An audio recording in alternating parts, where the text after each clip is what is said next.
กับทักทายสบายดีพ่อแม่ลุงป้าเบิดสุขุสุขคนบ่ว่าจะอยู่ในประเทศและต่างประเทศยินดีต้อนรับเข้าสู่ช่องบ่าวนงเด้อพ่อแม่พี่น้องมื้อนี้บ่าวนงแต่งตัวเป็นลายทหารที่มาจับน้องสายฟ้านั่นก็แม่นตำรวจได้ แม่นบ่ฮ้อยคือว่างัวคือว่ารักงัวเขาบ่แม่นบ่ฮะใส่งัวเห็นงัวใครอยู่บ่แล้วสิว่าหลังหมูเนาะ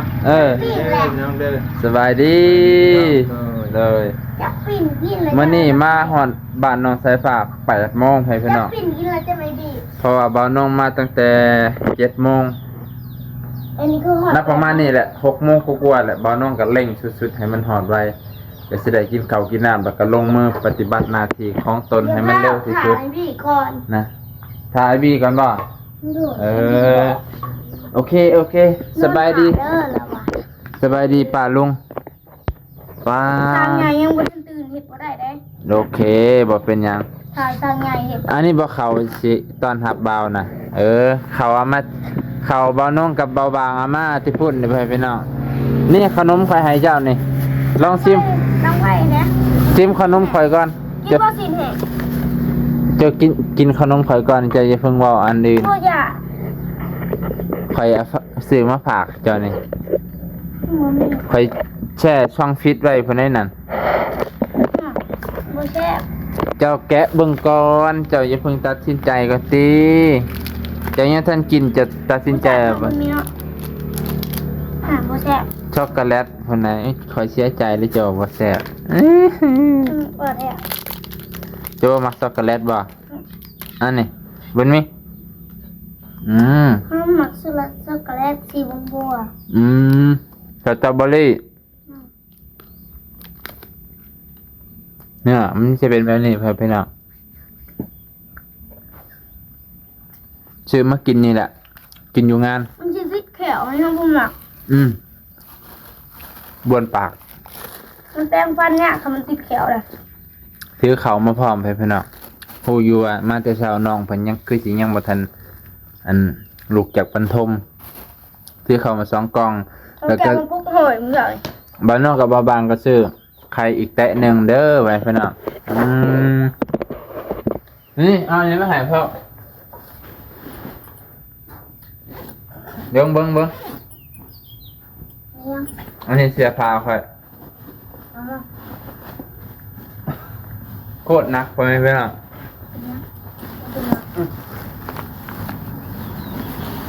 เอานี่มาให้เจ้า เอามาเห็นยัง เอาใครมานอนน้ำเจ้าใครก็ต้องซื้อเขาอันนี้มาน้ำแหละ กินมากเลยอ่ะนะ บ่ขอยอยากถือจะนะพ่อแม่พี่น้อง FC สิว่ามาตูดเขาน้องสายฟ้าจนเบิด เป็นยังดอกแบบน้ำแบบย่างหน้ากับมันสวยกัน แม่นบ่ สวย บ่บางเทื่อข่อยถือมาเจ้าบ่กินก็ได้เจ้าไปเกลือไก่เพราะว่าเขาข่อยบ่งามเด้เจ้าไปเกลือไก่เด้อ เป็นยังเขาจอมกูมองอ่ะ ดินทางบ้านข่อยมันบ่งามปานใดล่ะ หับตุดเขานะ นี่ ใส่ นี่ ขี้ อ่ะ ขาดแดง เขาไปพี่น้องไปเอาถ้วยมาไว้สั่น ใส่ขี้ขาด ใส่ปลากระป๋องใส่ปลากระป๋องเนาะกินปลากระป๋องกันนะตอนเช้าเนาะ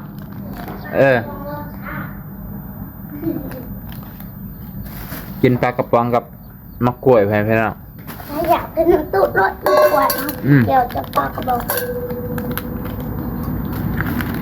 นี่คือบอกดังไทยกินได้สีแห่งกินบอกดังบอกไทยเป็นสีแห่งกินสีแห่งดิบ อย่าเผาแกะหันอย่าเผาแกะ ให้หิวเข่าเลย แกะก่อนสันอุ่นท้องก่อนนะ เอาไปเรียกว่าหิวเข่าใส่ต้นขาด เป็นจะได้เมื่อก่อนคือว่าป่ามาหาง่วงบ่ เกิดเมื่อไหร่ที่หนอ มาถามเลยมาดาบ่แม่นเพิ่นถามซื่อๆบ่บ่ยันว่าเพิ่นถามซื่อๆเห็นง่วงข่อยบ่ข่อยบ่มีอีหยังได้นอกจากมีแต่ง่วงเล่นในชีวิตของข่อย ข่อยก็คิดว่าจังสั้นนะข่อยก็บ่ได้โกรธบ่ได้เกลียดเพิ่นดอกแกะได้บ่เฮ้ยมาพี่ เอ็นงัวครับบ่ สบายดีพ่อแม่ป้าลุง ปิดแล้ว ฮะบินนะ มันนี่ บ้าแล้ว มาพี่ เฮ็ดได้อยู่ฮะ เขาปินจะบุหนะเขา เอาอัน อันนี้ เอาบ่วงให้บ้านนงเนี่ยฮะ เขาปินจะบนน้องอยู่เมื่อกี้นี่ กินเบิดแหละคำเดียว โตละคำที่เขาเห็นซ้ อืม ตัวละคำเลย ำบ่สุกจะน้ำแล้ว นั่นบ่ จะมอแต่ถ่ายคลิป เนาะมีกินแน่ใช่ไหม เห็นงัวข่อยบ่เห็นแล้ว เป็นจังไดเพิ่นหายแห้งบ่มื้อนั้นน่ะถามแน่ ตอนนี้เสื้อผ้าเห็นว่าป้าเขาบอกบู๊เลยระวังเขาไม่เด้อลุงน้องเขาน่ะ ก็พูดซื่อๆได้ บางยันว่าพูดกระโปรงซื่อๆบางคนเขาก็ห่วงเลยล่ะ อันนี้อ้ายเข้าใจอยู่บางคน แต่เขตบ้านน้องอ้ายนี่บ่ห่วงบ้านอ้ายนี่ เพราะว่าบ้านอ้ายนี่เป็นเสรีภาพนะแบบสิหาอยู่หากินหยังก็ได้ก็ขอให้บ่รักปลากันก็พอถ้ารักปลากันนั่นถ้าปลาเขาเลี้ยงนะเขาก็ให้ ถ้าปลาเขาบ่เลี้ยงนะเขาก็บ่ให้ดอกสิ่งที่เพิ่นว่ามาน่ะกระปูซื่อๆก็บ่ว่าที่ละมันบ่มีอีหยังเนาะน้ำก็บ่มีแม่นบ่ เกิด เออ สามเจ้าเห็นพ่อไปพูดเหมือนนั่นแหละ แม่นน้ำก็บ่มีคือว่าเป็นน้องธรรมดาฮะ เอาปูหอมไปได้จากโต กระปูก็บ่ได้บ่ว่าติสำเนียงก็สิ ได้จะมาได้เราสุดด่าได้ ได้ที่ถูกด่า โอ้เพิ่นก็ให้ย่าเขาเลยมันบ่ โอเคเอาไล่เลยเอาไล่ซูนครับ ไปพี่น้องหลังจากที่กินข้าวแล้วน้องสายฟ้าเพิ่นก็สิทูบ้านทูซ่องเพิ่นน่ะอยากให้มันสะอาดเพิ่นน่ะเฮ็ดลองเบิ่งเฮ็ดจะได้นะเฮ็ดดีๆเด้เพิ่นเฮ็ดเป็นอยู่เริ่มบ่เที่ยงแล้ว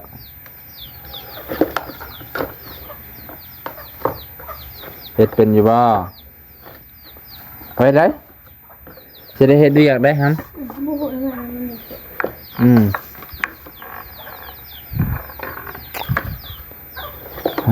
ตัวพยายามมันสำนันเอามาทูรถ เอาไล่เอาให้น้ำมันออกครับนั่นบ่น้ำมันยังน่าเกิดพูด ว้าตัวนี่เขามาในพี่ไว้เขามาในพี่ ก็ว่าได้เลยจ้ะ เขามาในเห็นบ่นี่เฮากินมันเปื้อน โอ้พูด นี่มันเปื้อนหมากเตียงโมจะเป็นแค่บักดำเลย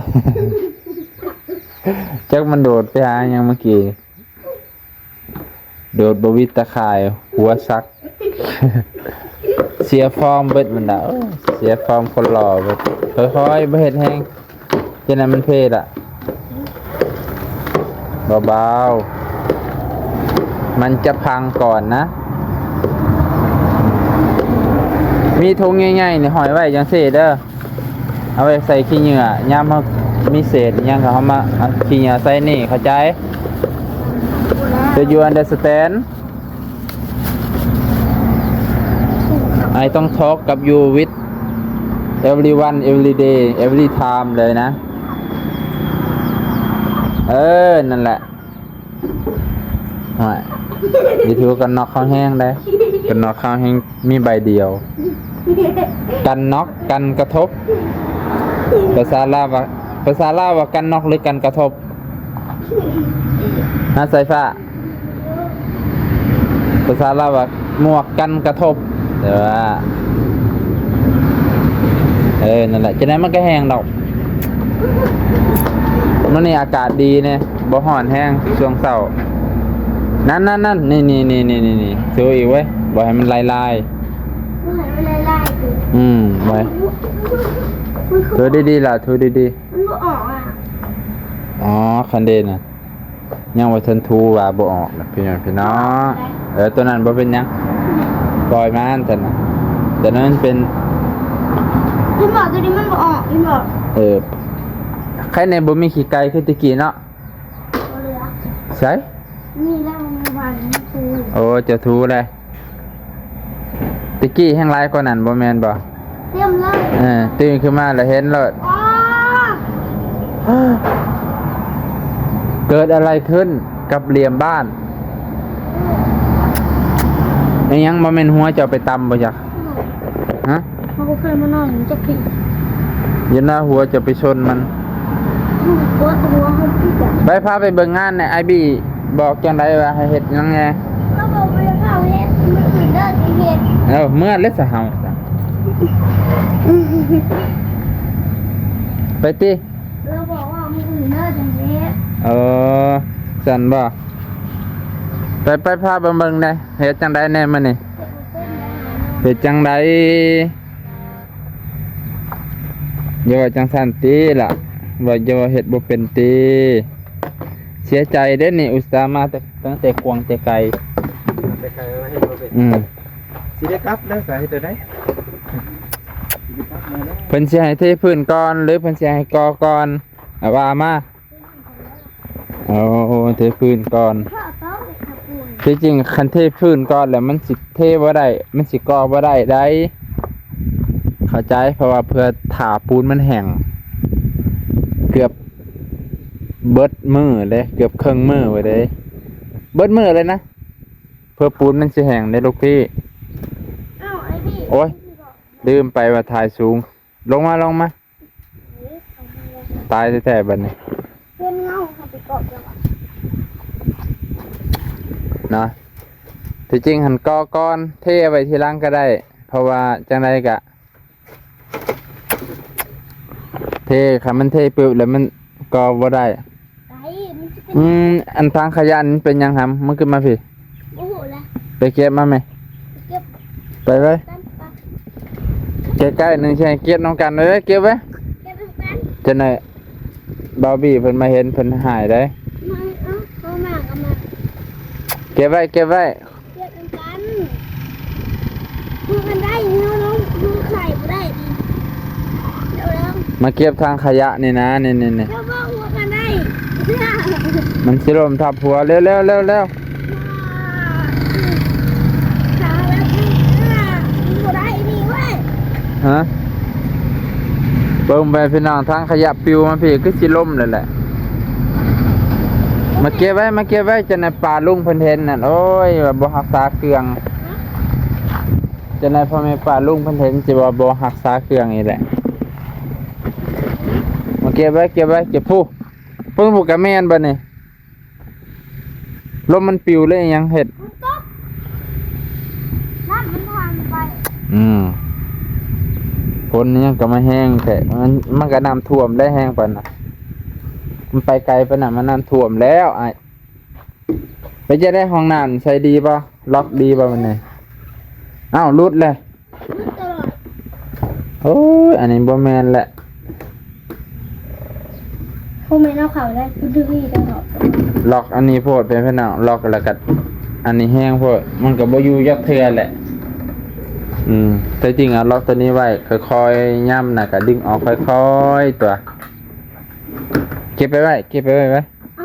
ไปไว้ข้างๆ เก็บมา เก็บไปไว้ข้างๆพุ่นข้างเฮือนเอาไป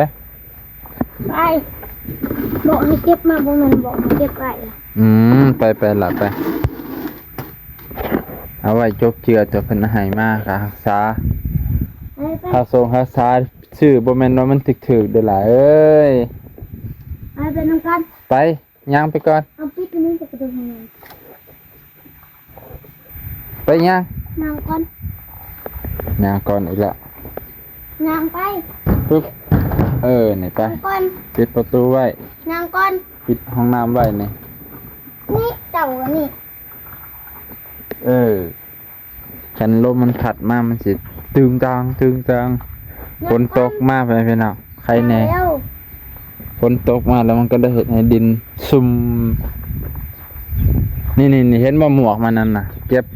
คุณหมอไม่ได้กินให้พามัน ฟ้ามันนั่นแหละพูนอันหนึ่งพูน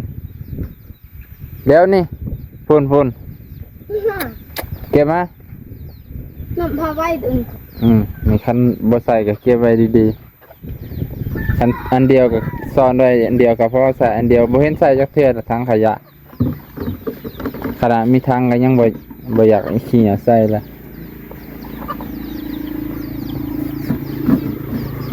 ไปพาไปเบิ่งงานเนี่ยเขาให้เฮ็ดจังได๋ บู๊ห้องว่า บ่ เดี๋ยวว่าเพิ่นบอกไว้เพิ่นบ่ได้สั่งไว้ก่อน แล้วบอกให้ไปเพย์ฝืนก่อน โทรหาเราไว้โทรหาบาบีนะ ไปเอาโทรศัพท์เข้ามา เน็ตเบิดเลยเน็ตเบิดเลย เริ่มแล้ว บ่มีเงินเลย ก็มีต๊อกเมื่อกี้นี่ ลินตักตอก พี่อ้อมหยิบนะที่โทรหาเรามันมีเสียงเพลงไหม บ่อาสัน ใช่จ้ะ เคยเป็นมื้อนี้ก็สิสานต่อตัวนี้แหละ